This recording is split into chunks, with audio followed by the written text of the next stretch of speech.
if someone's life has become miserable, if someone has lost peace of mind, and if someone is in difficulty, then it is the duty of those around him to work and to make efforts to bring him back to normalcy, to bring smile on his face. But this is not an easy job, and that is why it often happens that people, instead of bringing happiness to someone's life, they bring more sadness, they bring more misery. Because if you were in such a situation where you have to help someone to adjust himself in a difficult situation, you need to know some psychological things.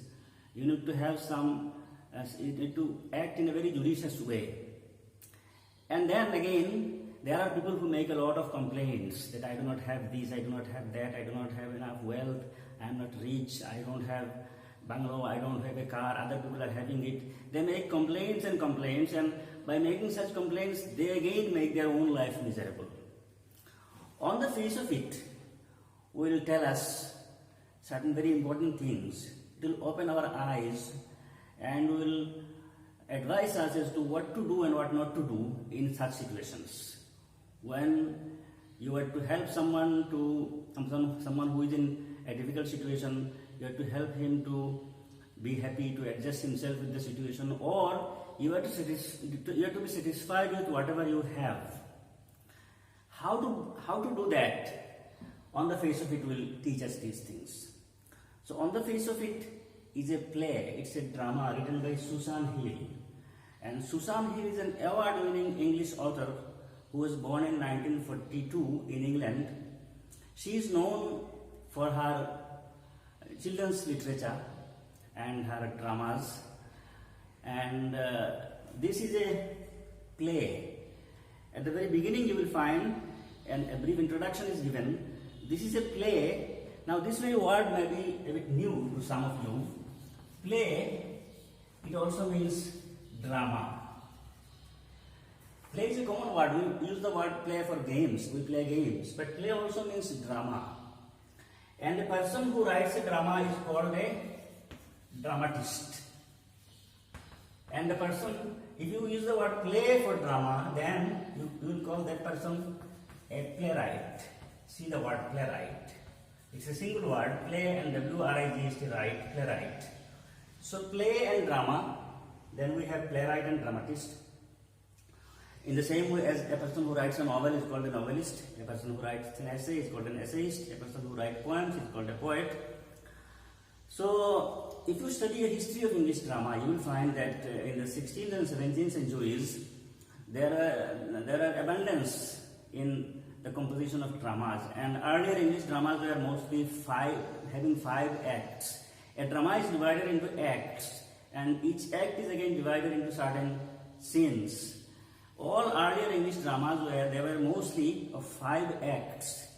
Later on came 1-act plays. In the same way as in cricket, you have earlier there are only test matches that continues for a long 5 days. Then came one-day international, 50-over game, and the recent format is 20-over game. It is called T20. The same is the case here also. From 5-act plays, we then got 1-act play. On the face of it is a 1-act play. And in this 1-act play, we have 3 scenes. And also we have 3 characters. A drama is a literary composition in which all the writing is in the form of a conversation. Different characters take part and they talk. It is just a kind of conversation, and through conversation the whole writing is composed. On the face of it is such a 1-act play in which you have 3 major characters and 3 scenes also. And the major characters are, one is 3 characters, the total number of characters are 3. Derry is a young boy, and then we have Mr. Lamb, who is an old man, and then we have his mother. Derry's mother plays a very insignificant role, for a little while she appears. Derry is the only character whom you will find in all the 3 scenes. Mr. Lamb will appear in the first and the last scene, and Derry's mother will appear only in the second scene. The first scene is long, and the second and third scenes are very short. So the brief introduction tells us this is a play featuring an old man and a small boy meeting in the farmer's garden. In this play, it is a story of an old man and a small boy, and they meet. Where do they meet? They meet in the farmer's garden. This word farmer is very important. Farmer, and its antonym is later. L-A-T-T-E-R, not L-A-T-E-R. L-A-T-E-R later means afterwards. But farmer and later, they are used where you talk about two persons or two things. Then you should not, and then again you want to talk about them. When you talk about them later, at that stage you need not make mention of them. Instead of making mention of their names, you can just say farmer or later. Farmer or later. Let me give an example. If I am talking about two boys, Ram and Sham, I say Ram and Sham are my friends. Then I am talking about Ram. If I want to talk about Ram, then I will not say Ram again. Because in the first sentence I have used Ram at the beginning. Ram and Sham are my friends. Next time, if I want to talk about Ram, instead of saying Ram, I will say the former. Ram and Sham are my friends. The former is from a village. If I talk about Sham in the second sentence, then I will say, for example, Ram and Sham are my friends. The latter is a cricketer. So here, these two persons, a small boy and an old man, they meet in the farmer's garden. Farmer here, two persons are there, old man and small boy. Old man is mentioned first. So farmer's garden means the old man's garden. In the old man's garden, they both meet. The old man strikes up a friendship with the boy who is very withdrawn and defiant. These are two very important words. This boy, whose name you will find later, his name is Derry, he has two features. One is he is very withdrawn and defiant. What is this withdrawn and defiant? Withdrawn means someone who has withdrawn himself. He does not want to mix with people. He wants to live all alone. He does not feel happy in the company of other people. He is withdrawn. And defiant means someone who doesn't care, who doesn't bother about other people, how they behave with him. He is careless about how people feel about him. He doesn't want anyone's sympathy. He is defiant. He defies, so he is a defiant. So this boy is withdrawn and defiant, and these two characters are not at all positive signs. These are negative signs of his personality. And then, in spite of this age difference, a very young boy and an old man, usually in friendship, age is also a factor. But here we find an old man and a young boy. They make friendship, and it is the old man who actually takes initiative in making a friendship. And the question is, what is the bond that unites the two? In spite of these difference in age, and in spite of the boy being withdrawn and defiant, what is it that unites them? And this story will also tell us about how to deal with certain difficult situations. If someone has lost peace of mind, if someone is in a very miserable state, then what to do with him? Mr. Lamb will act as a very expert psychologist, and he will deal with every problem that Derry presents before you, and he will give remedies for them. This lesson is one of the best motivational speech. So this is my favorite also. Then in a drama we usually find that before the action starts, we find a description of the place where the thing takes place, where the incident takes place. So here is a description of the place where the first scene takes place. You see, at the time when the action starts, it's Mr. Lamb's garden. There is the occasional sound of bird song and of tree leaves rustling. In Mr. Lamb's garden, sometimes you can hear the song of birds, or there is another sound. What is it? The other sound is rustling sound. Rustle, R-U-S-T-L-E. Rustle means the sound of leaves hitting each other. If the leaf of one leaf hits another leaf on the tree because of the impact of wind, then a sound is created. This sound is called rustling sound. Sometimes you can hear the sound of birds singing, or you can hear the sound of leaves of trees rustling. And Derry's footsteps are heard as he walks slowly and tentatively through the long grass. Inside the garden, Derry is walking, and as he is walking slowly and tentatively. Tentatively means in a very casual way. He is walking and looking around, and he is not, if you are walking, he is just roaming. That is called, he is tentatively walking, sometimes stopping also. He pauses, sometimes he stops, then walks on again. He comes around a screen of bushes, so that when Mr. Lamb spoke to him, he is close at hand, and there he is startled. He is inside Mr. Lamb's garden, and interestingly, he does not know that there is someone inside. As we have already found it, I already have told you that there is withdrawn and defiant, and he does not want to be in the company of human beings. He wants to remain away from other people. Every day he wants a lonely place where he can spend his day, because human company makes him unhappy. What is the reason? That reason we will find later. But since this is his habit, every day he wants to stay away from people, he wants to spend his day all alone. Today also he went inside the garden thinking the garden is an empty house, there is no one inside the house, in the garden. And when he is walking tentatively and looking around, he goes near bushes, and then he goes so close that when Mr. Lamb speaks, he becomes startled, because he thought there is nobody. And since he hates to be in the company of human beings, when he hears someone speaking, then he is shocked. See how the story begins. Mr. Lamb is the first one to speak. He is saying, "Mind the apples." Unlike any other old man who might have shouted, "Who is there in my garden? Who has come to take my apples? Go, let me catch you." Anyone else might have beaten the boy also. But see how Mr. Lamb is behaving. Mr. Lamb is saying, "Mind the apples." What does he mean? He means that there are apples lying on the ground, and you might not know this, and because of not knowing, you might trample on them, you might walk on them, and the fruit will become spoiled. So he is just telling him, mind the apples, nothing else. But the boy, since he thought it's an empty place, and now he hears someone sound, he says, "What? Who is that? Who is there?" He is shocked. Mr. Lamb again speaks in a very normal, in a very comfortable way. He wants to make the situation comfortable, because he is like that only. He says, "Lamb's my name. My name is Lamb. Mind the apples. Crab apples those are. Windfalls in the long grass. You could trip." Windfall. Windfall means the falling of fruit from a tree because of wind.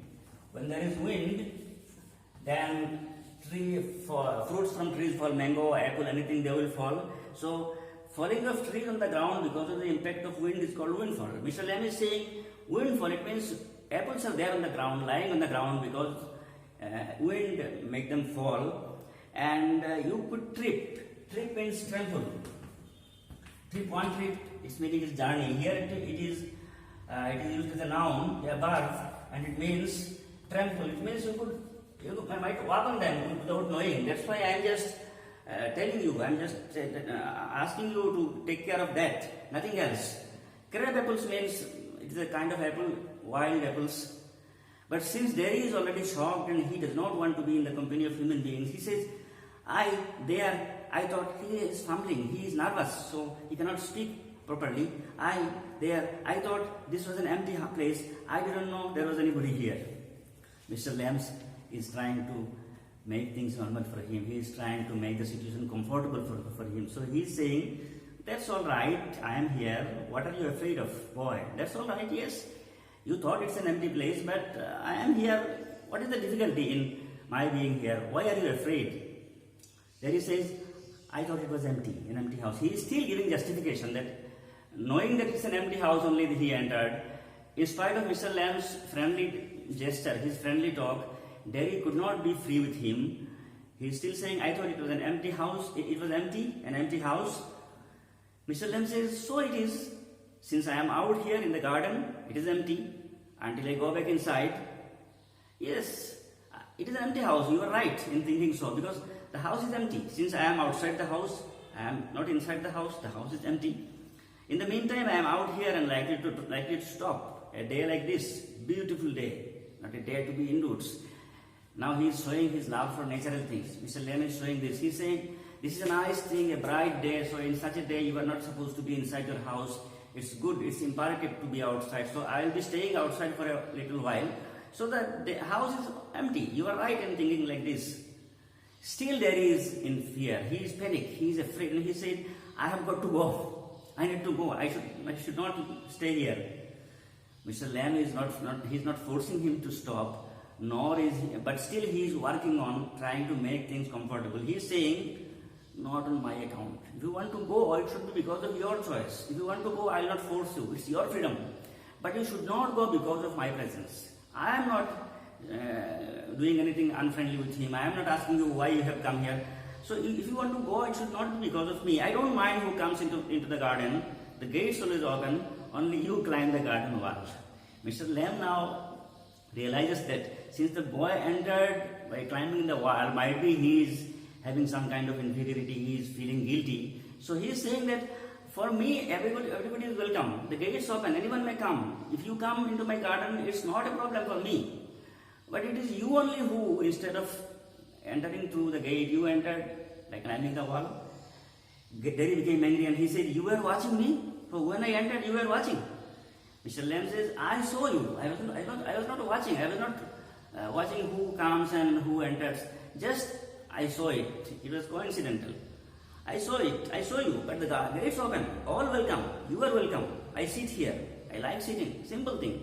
Gate is open. Anyone may come. Anybody is welcome. You are also welcome. I am sitting here. I like sitting. There is no difficulty here. There is no difficulty in being in my company. He is still giving justification because Derry's mind has so much negativity about people that he has never found any human being who can make things comfortable for him. Wherever he goes, whomever he meets, people only add to his misery.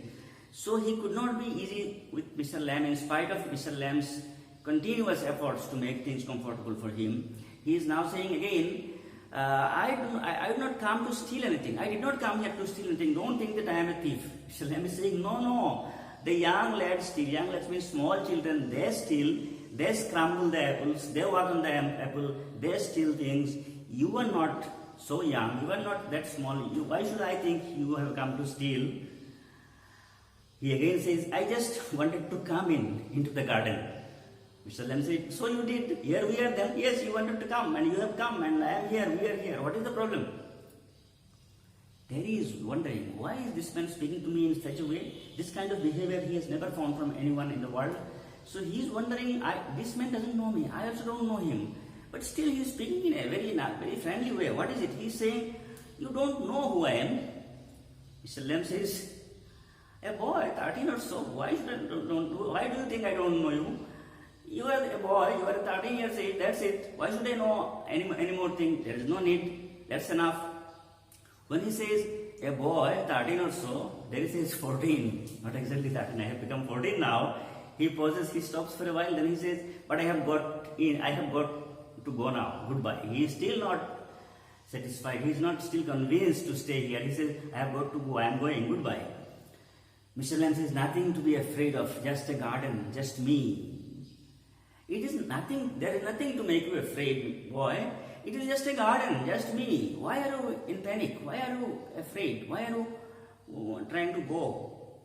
Derry says, but I am not afraid.